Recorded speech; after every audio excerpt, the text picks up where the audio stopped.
Thanks for joining us today for our weekly COVID-19 update.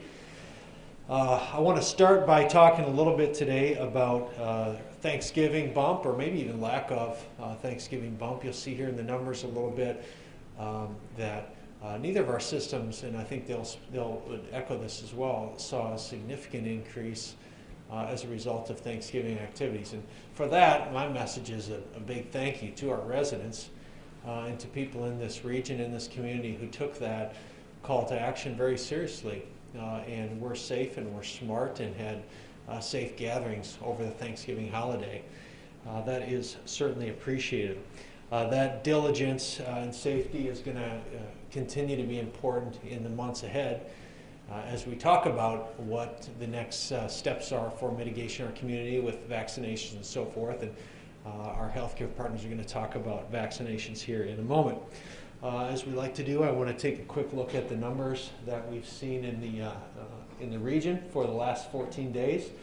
While our case counts have also seen a bit of a decline, our positivity rate still hovers fairly high. We're not fairly high; it's high in that 40% range typically, and what is more important, though, than that to us that we keep watching is that hospitalization number. And this trend line is obviously a positive trend line. I would say if there was maybe a mini Thanksgiving bump, you maybe see it there around the early part of December. But as of today, between Vera McKenna and with Sanford here in Sioux Falls, those hospitalizations collectively in that 140-ish range is where we are. So it's nice to see that number declining. There are also a lot of people that continue, based on that, to remain hospitalized in ICUs. And so while the numbers are good, it's certainly not a time to relax. And with that, I'm going to ask Dr. Wilde here in a minute to join me. Dr. Wilde's going to talk about that enhanced mitigation that we have to continue to do here in the weeks ahead. One of those things that is going to be important will be what we're calling our One Sioux Falls COVID Action Plan. Our City Council meeting tomorrow night, a couple COVID-related items on the agenda. One is the requesting of the Council to readopt this resolution. The One Sioux Falls COVID Action Plan basically just reinforces and asks our community to take seriously all the different steps and measures that are important to mitigation right now. And so these are some things that Dr. Wilde will touch on. The one that I really want to talk about primarily is right there. We're still asking and really, I don't want to say pleading because that's a really strong word, but this is the time to support our business community during this holiday season. This is when most businesses, they make or break their year in November and December, especially in retail.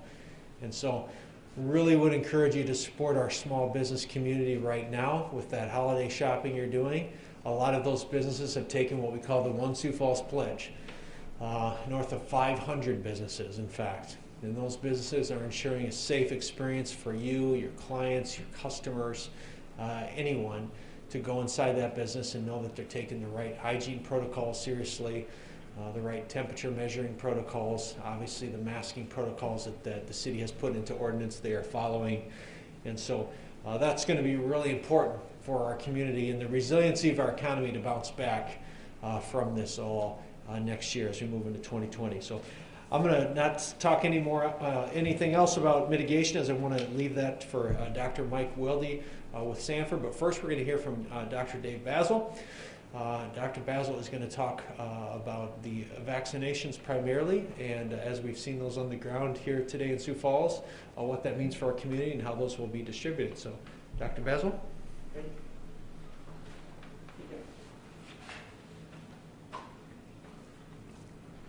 Thank you, and good afternoon. So, we've definitely seen a nice gradual decrease in the number of hospitalizations and ICU admits that we've had over the last several weeks. I agree with the mayor. We have not seen that dreaded Thanksgiving bump, and so also we want to thank the public for their efforts in that regard. However, still a sobering reality that many of our ICU discharges come because of deaths in the ICU, and so this is still a very serious problem. We're still seeing very high numbers of very highly sick individuals, and so this is not over by a long shot. However, today is a joyous day. So as of 8:45 this morning, we received at Avera's shipping dock our initial allocation of Pfizer vaccine. So after being blessed by the sisters, it was put into the ultra-cold storage, and we intend to begin vaccinating with that starting later on, about an hour from now this afternoon. We're going to start as per the CDC and the state recommendations. We are going to start with ED providers, ICU, COVID units. The Pfizer vaccine, because of its ultra-cold storage requirements, will mainly be starting in the Sioux Falls area where we have the ultra-cold -70, -80-degree freezer. We expect in about a week from now that if everything goes as planned and the FDA approves the Moderna vaccine, that we will have even more doses of Moderna vaccine that we then will preferentially send to the rest of the state because it does not have the same ultra-cold requirements that the Pfizer vaccine has. And so within the next week to 2 weeks, we hope to have vaccine clear across the state of South Dakota. Wanted to bring up the fact that with this vaccine, you will need 2 doses. The second dose for the Pfizer is 21 days later. The second dose for the Moderna is 28 days later, and it's going to be really important that everybody gets both of those doses. After the first dose, it's only about 50 or 60% protective. After the second dose, it's when it gets up into that 90-95% effective, and we expect that to really extend the length of time that you're immune. Also important to know that this is a highly effective vaccine, one of the, if not the most effective vaccine I've ever seen produced. And the way that works is that the vaccine stimulates an immune response against a protein that it forms, and that immune response to the vaccine is what then will protect you later against COVID. But because you're ramping up that immune response, there's going to be anticipated reactive effects of that. And so you're going to have some soreness potentially at the site of injection. You're going to have potentially some fatigue, some headaches, some muscle aches, maybe even a low-grade fever. These tend to be very mild, limited to a day or two at most, and go away. That's not signs that you have COVID or that you've got influenza. This is just an expected sign of the immune system ramping up for that immune response that we need to fight that off. It doesn't mean if you don't have those responses that you're not protected. Some people will have them, some people won't, and still the studies show 95% of people are going to be protected. But it's just one of those things we expect. The CDC came out with some good guidelines over the weekend telling us, you know, with healthcare workers, since they're the first ones going to be vaccinated, you know, whether we need to exclude them from work depending on how severe the symptoms are and what symptoms they have, and so we'll be evaluating with those. Also, they can be mitigated with, say, Tylenol and ibuprofen, so we can give a lot of treatment that way as well. So overall, just a great day, one positive step forward. We expect to receive shipments of vaccine in small amounts, you know, weekly or every couple of weeks going forward here for a while. It will start again with healthcare workers, especially frontline and ED, ICU, and COVID units. After that, it'll move on to long-term care staff at about the same time in nursing homes. Then after that, it'll go to nursing home residents will be the next place. So within the next couple of weeks, we think that we'll be able to get nursing home residents started to be vaccinating across the state. And then after that, it moves on to other higher risk categories, things like congregate living, those greater than 65, those in high risk occupations, first responders. And so there's a whole kind of stepwise process of getting everybody immunized, and it'll depend how fast we can move that, just will depend on how big the allocations on a weekly basis is. And we don't know that for sure yet, and so we'll just have to see how rapidly we can get moving through. I imagine it's going to be a multi-month process to get through this, but we will get there. And we will continue to follow the CDC and the state guidance on who those priority groups are, and we will get shots in arms just as quickly as we can. Thank you. Next, Dr. Willie.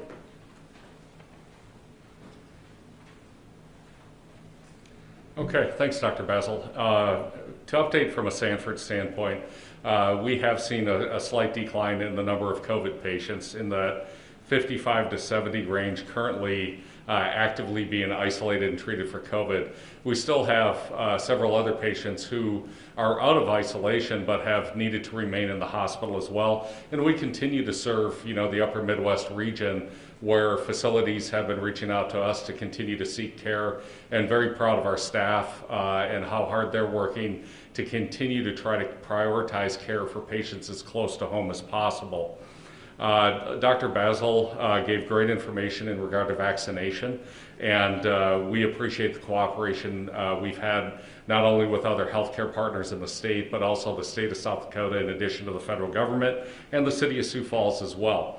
Obviously, we are preparing to begin vaccination as well. We also continue to use treatment if someone is COVID positive with the outpatient infusion of monoclonal antibody, and starting to see some evidence that does reduce hospitalizations as well. And so we continue to use that as well. As the mayor alluded to, really talking about where we're at, how we can help ourselves going forward. So really, the first message there would be continue to take care of yourself. Work with your primary care team, work with your specialty teams. We've talked about that now for several weeks, that it's okay to seek care, it's okay to take good care of yourself, continue to work on the nutrition, the exercise, and all those things, because those really to take care of those medical conditions and optimize your health, and really working on that mental health as well going forward.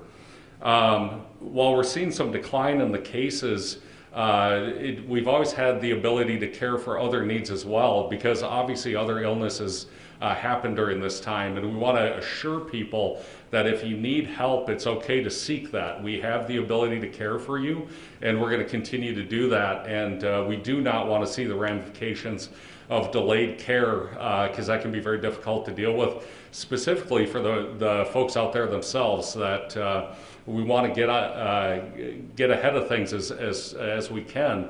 And so please continue to reach out and seek that care. In regard to COVID, obviously still a very serious infection that is going to be with us for the foreseeable future. Some patients get very ill with this infection and can have significant consequences. And so I think it's really important to continue to take good care of yourselves. Unfortunately, you probably do need to look at your Christmas plans, just like everyone did a fabulous job looking at their Thanksgiving plans, and sincere thanks for that. As you look at the Christmas holiday, unfortunately, it's probably going to be another 2020 holiday. And as you talk to people, it really sounds like they are being attentive to what makes sense for their family during this year. And really the same message that we've been talking about over and over again, and that is staying home if you're ill, washing your hands, masking. And I like the point too about patronizing the businesses, because the mental health and frankly the physical health of anyone trying to work with the ramifications of this pandemic. There's a lot of businesses, not only in Sioux Falls, but in communities outside of Sioux Falls, that are doing a very nice job with your safety in mind. And as I frequent some of these businesses, they really do a good job, and they're working hard. And I think I appreciate that, and I try to patronize those that are really doing a nice job. So with that, I think there is some clarity that we can see toward the end of this pandemic, but it really is vaccinations, it's the monoclonal antibody infusions, but it's really taking care of yourself as well, to do the things that we've talked about over and over again with the hygiene, the distancing, etc. And together I'm optimistic that we can have a better year in 2021. So with that, I'll turn it over to questions. All right, thanks, Drs. Basil and Wilde. Any questions for myself or either of the docs today? Mr. Mayor, Yeah. will you take the vaccine, and when do you know when it'll be available to you for that opportunity yet? Yeah, so the question was, would I take the vaccine, and do I know when that will be available? Absolutely intend to get my dose of the vaccine. When it will be available, I suppose when the 43-year-old beat-down politician category is ready, then I'm ready to take it. But don't intend to jump in line or get it ahead of anyone else. When it's my time, I'll take it. But I think that's part of the role that we have as leaders in the community too, is to show the safety and our comfort level with this vaccine. And I know that's probably one of the biggest tasks we have ahead of us, is creating confidence in the market for this vaccine. There is some hesitancy that people have, and some of it's justifiable. The vaccine won't be mandated. People have the choice to whether they want to take the vaccine or not. But hopefully my actions will represent my comfort level with that, and I hope my family will be vaccinated as well along with me. So can we shoot that video? I'll take the vaccine on camera, absolutely. Yeah, no problem. Other questions? For Dr. Wilde. Yeah.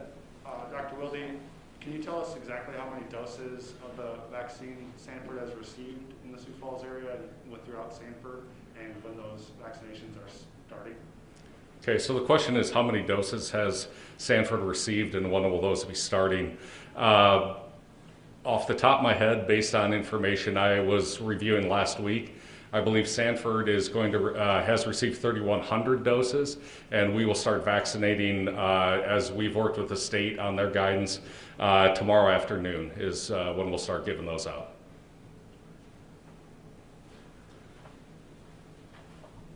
Other questions this afternoon?